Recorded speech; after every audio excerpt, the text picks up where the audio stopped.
Dan आज आमच्याकडे आहे रविवार स्पेशल पाया. पहिल्यांदा पाया आपण स्वच्छ धुवून घेऊ आणि कुकरमध्ये त्याला चांगल्या 7-8 शिट्या देऊ.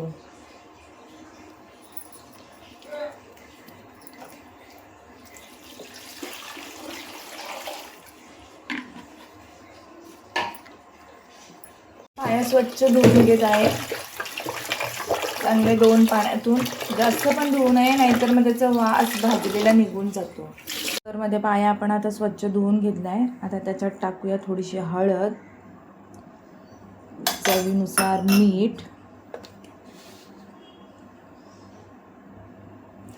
आणि इथे मी आता मस्तपैकी 2 टॅमॅटो चिरून घेतलेत मध्यम आकाराचे, ते टाकूया आपण आणि चांगल्या 7-8 शिट्या देऊया. हे बघा मंडळी, शिजल्यानंतर 7-8 शिट्या दिल्यानंतर कधी कधी जास्तही शिट्या द्याव्या लागतात, पण जितकं छान शिजेल ना तितकं सुंदर त्याची हाडं मस्त चावून चावून खायला मज्जा येते. आता त्याचा अर्क सगळं ह्या रशामध्ये उतरला आहे. हे खूप पाया हे खूप गुणकारी आहे आजारी माणसासाठी. परत जे असे हाडांचे दुखणे वगैरे असतात ना त्यांना पाया देतात.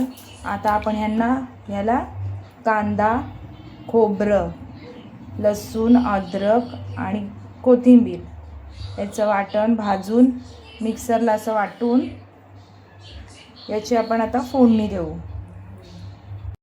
कांदा टाकू आपण फोडणीला.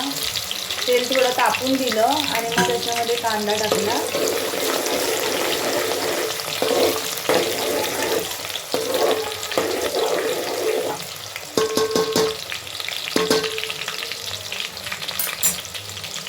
कांदा थोडा लाल होऊन देऊ.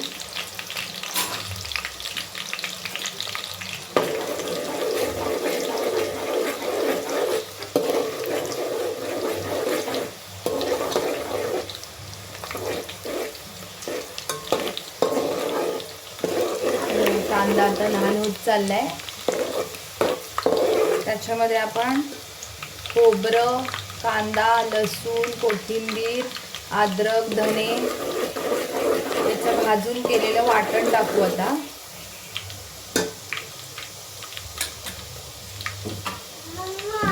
आपल्याला रस्सा कसा पातळ घट्ट पाहिजे तसं वाटण टाकायचं. असं वाटण इथे तयार केलेलं आहे. मस्त लाल झालं. आता आपण त्याच्यामध्ये वाटण टाकू.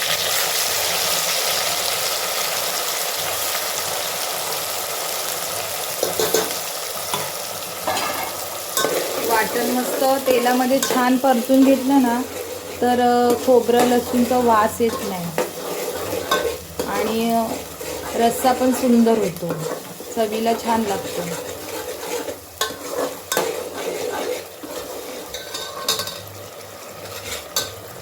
छान असं परतलं गेलंय, तेल सुटलंय. त्याच्यामध्ये आपण चवीनुसार मीठ, चवीनुसार तिखट, हळद, हिंग घातलंय.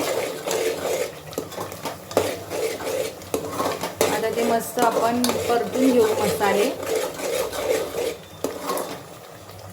मसाले कच्चे राहता कामा नये.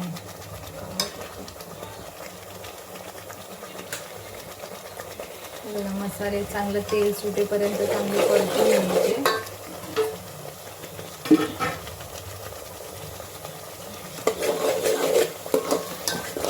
तिखट आपल्या आवडीनुसार घालायचं. आता छान असं तेल सुटलेलं आहे. त्यामध्ये आता आपण पाया टाकू.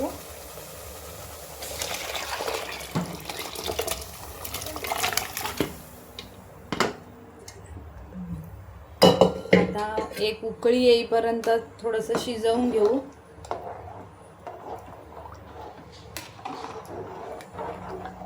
एक उकळ आल्यावर कोथिंबीर टाकू आणि गॅस बंद करू. आपल्याला जितका रसा ठेवायचा तितकं ठेवायचं. पातळ घट्ट आपल्याला जसं आवडेल तसं. आता आम्ही हे पावा बरोबर खाणार आहे. कडक पावाबरोबर खूप छान लागतो, म्हणून आम्ही थोडंसं पातळच ठेवणार. चला, आवडलं लाईक करा.